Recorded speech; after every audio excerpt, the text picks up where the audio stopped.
considered for the surgery called fundoplication, in which we form up the sphincter in the lower portion of the esophagus by putting a flap. It's called Nissen fundoplication. And again, surgical interventions are not taken lightly in patients with IPF, and we do give careful thought to this before we advocate this. So this whole business of reflux was debated for a long time, for a decade or two before, but now it has again come back with a vengeance as far as IPF patients go, in the sense that we used to worry about acid going up the esophagus and going back through the vocal cords into the lungs. What we have now started looking at more closely is this phenomenon of what we call microaspiration. So most of the patients that we have that are for our IPF patients are on some kind of acid suppressant therapy. And even though that minimizes the acid secretion, it does not do much to the reflux aid. There is still liquid contents moving up the lower esophagus back through the vocal cords into the lungs. And there have been newer theories which have come up lately that this microaspirate may get down into the lungs and cause some injury and scarring. And this is something Dr. Sholin and I will probably be looking at sometime in the future, is trying to measure this so-called liquid reflux aid going up the esophagus through this tube that goes in through the nose and sits into the esophagus. Even though the test itself, it's a 24-hour test in which this probe sits in through the nose, the probes have gotten much thinner and much more easier to tolerate than they used to be before. And this is something that may be something we consider going forward in select patients who have very refractory cough or whom we think are potential candidates for reflux just by the virtue of how this arrow shows the lower esophagus that's ballooned up much bigger than what it normally should look like. The patients that have this kind of appearance, this may be another potential therapy going forward. So coming to the therapies, unfortunately we haven't had many studies just looking specifically at cough. In fact, these are the only two medications that have been studied in somewhat rigorous manner. There was this report almost a decade ago which came in one of our main pulmonary journals, which looked at cough sensitivity before and after a course of prednisone therapy. And the amount of prednisone that was used in these patients was quite a bit. They used 40 to 60 milligrams of prednisone for 4 weeks, which is much more than what we typically use for suppressing cough in IPF patients. But this has led to this practice of doing a trial of what we call low-dose prednisone in a dose of anywhere from 5 to 20 milligrams. Typically, most patients are on 5 to 10 milligrams of prednisone to see if it can help suppress the cough. And again, we arrive at these therapies after making sure that the other causes of cough that I mentioned before, namely reflux disease and the nasal disease, is all taken care of before we embark on a course of prednisone. So this study showed that there was an improvement in cough sensitivity as measured by various tests after a course of prednisone. And this has kind of been the mainstay of our therapy. There has been a study with this drug called thalidomide, which is now used for some types of tumors called myelomas. And they have shown that it can improve the cough intensity. This was an abstract before. There's a formal study completed through the NIH. We're still waiting for the results of this study. The other measures we can do in patients who have refractory cough is to use cough suppressants. Again, I don't know if any of you have heard of this Tussianex, which contains a little bit of codeine and an antihistaminic like Benadryl. And that also that suppresses cough, independent of the cause of cough. But in IPF patients, we are a little careful administering these agents because both codeine and antihistaminics have a tendency to cause some sedation, but we do use them in select patients who have very severe cough. The other thing I've heard of patients tell me is that when they get up and exert without the oxygen, they tend to be, besides being short of breath, sometimes it triggers a cough also. And I don't know if any of you have experienced this, but the oxygen seems to help in some way in some patients, especially if they have an exertional cough component. The other thing which I have talked before in the past is the treatment of sleep apnea, which is a common problem as well as age. It seems to be quite prevalent in patients with IPF. That in essence is the collapsing of airway when we inhale during sleep. And one expression of that is snoring. A lot of times the airway collapses completely. And that can lead to a chain of events which can further the cough in patients with IPF.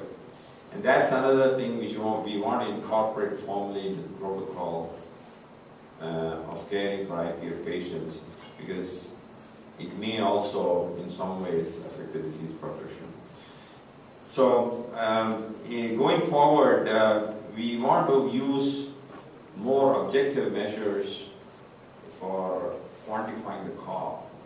And even though there are cough counters that are being developed now, the one we have kind of fallen back as far as looking at cough in other subsets of patients is this Leicester cough questionnaire, which is an 18-point questionnaire, which seems to have good reproducibility. And that's something that we may administer to patients once we have a set protocol going forward. Again, it takes a few minutes to fill out. So that's kind of the data that we have on cough and the approaches that we employ to manage cough in our IPF patients. And I'll stop there, and if there are any questions, I'll be glad to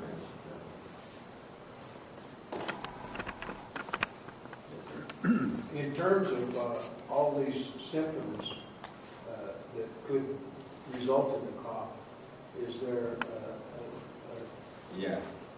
a hierarchy of Yeah, because I have a cough. It doesn't seem to affect my lifestyle. Yeah. But I don't have any symptoms of reflux. I don't have acid, nothing like that. But I do have nasal drip. In the morning, particularly when I get up, I have nasal drip badly for a couple of hours until I get settled into my day. So is there some kind of so again, first? Again, the therapy of the cough is somewhat patient specific, and we again like to go through the list of things that you just mentioned, whether patients have any symptoms of reflux. The problem with the reflux is it's notoriously difficult to identify just based on questioning the patient, and often we use an empiric trial of therapy to see if that has any benefit on how the patients feel, at least in terms of cough or throat symptoms. Again, the second thing is we also direct therapy based upon the intensity of the cough. If it tends to be a disabling problem, if people cannot talk on the phone or even sitting in the church in a quiet place or in a public environment, if the cough seems to be something that prevents them from doing the things that they want, that again is a trigger for starting some kind of therapy based on the symptoms that we elicit. So in terms of the hierarchy, we like to say that reflux is so prevalent that we need to address it in the majority of the patients. The nasal symptoms, it's often difficult to tie that in relation to the cough because many people have seasonal allergies and often complain of nasal congestion depending on whether they have a cold or they're under the weather for any reason. So that again becomes somewhat arbitrary. And the third thing is what you just mentioned, that the cough may not be related to any of these and primarily seem to be coming from the lung. In those patients, If it gets to be disabling or a problem, then we use a course of prednisone and low doses. So that's kind of the hierarchy I would put things at. As I understand it, I could have reflux and not know it, because I don't have any Exactly. symptoms. Yeah, exactly. Because I don't have any acid or anything like that.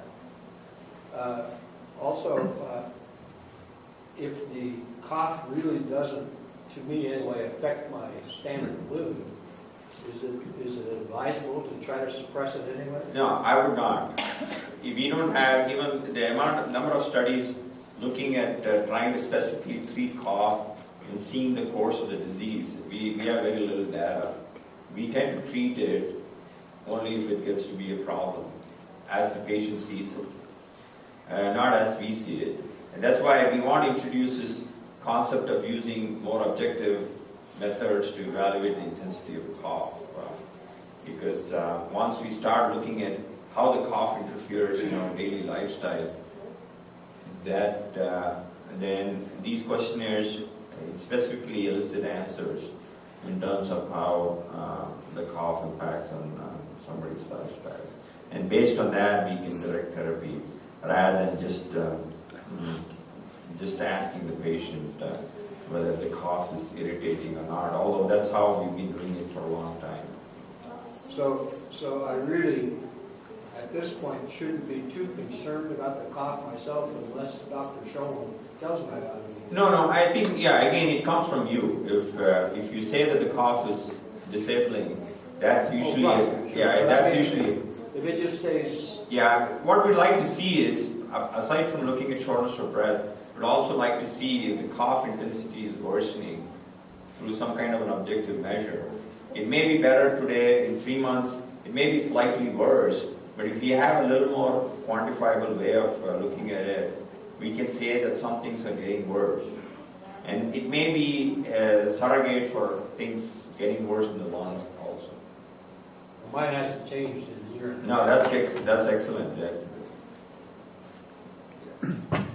I have difficulty talking many times and take a cough suppressant, a cough drop, and it eases it so that I can talk, I can breathe, no problems. Can you be accessing the use of cough drops? Is there a limit on what you should be doing or not be doing in terms of that? Yeah, again, I mean, that's a very good question. That's another common problem. I mean, that's the remedy that most people look to is the over-the-counter cough drops. And we also have something called Tessalon pearls, which helps with. There is some data that it actually helps cough in the non-IPF group of patients. We don't have any studies looking at that in the IPF subset of patients. Again, in terms of the amount of cough drops that we have to use, some of these cough drops contain menthol, which can actually worsen acid reflux. So we don't want to, it may be a sort of a vicious cycle that you use the cough drops, which may actually aggravate reflux, which can potentially worsen your cough. So even though you may get the temporary relief from using the cough drop, the root of the problem may be something else. It may be acid reflux, which is irritating or causing a sensation of tickle in the back of the throat that causes you to cough. So we may need to try other therapies before we can sort of keep this whole thing of the cough drop thing going as a way of remedying the cough. Are there some drops that are better than others then? Not exactly. There is nothing that is specifically more better than the others. But those that have menthol are not good then? Well, again, it can worsen acid reflux. That's the argument, that it can worsen the problem, and even though you may find some transient relief from the problem, you may be actually perpetuating the problem rather than trying to fix the problem. Yes, ma'am.